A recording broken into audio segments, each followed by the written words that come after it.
My reading this morning is from the writings of A. Powell Davies, who was a mid-20th century minister of All Souls Church in Washington, D.C.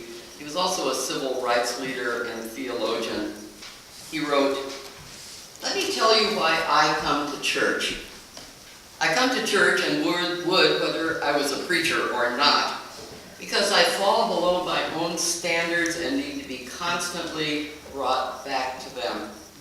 It is not enough that I should think about the world and its problems at the level of the newspaper report or a magazine discussion.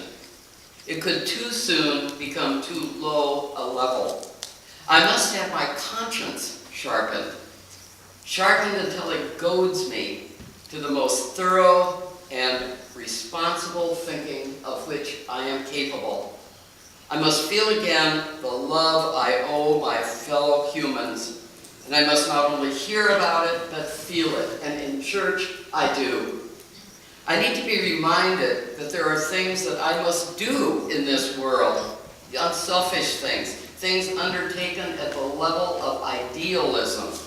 I want to experience human nature at its best and be reminded of its highest possibilities. And this happens to me in church.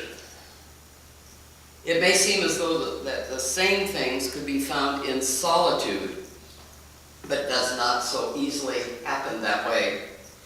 In a congregation, we share each other's spiritual needs and reinforce each other. We meet each other as friends and neighbors in many places, but we seldom do so conscious of our soul's deepest yearnings.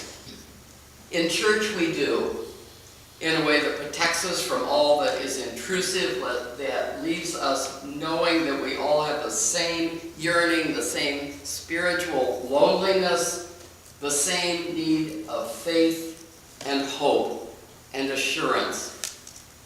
We're brought together at the highest level possible.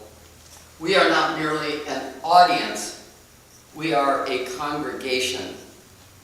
I doubt whether I could stand the thought of the cruelty and misery in the present world unless I could know through an experience that renewed itself over and over again that at the heart of life itself is assurance, that I can hold an ultimate belief that all is well. And this happens in church.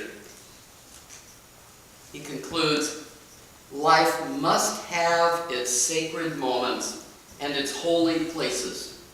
For religious experience, which is life at its most intense, life at its best, is something we cannot do without.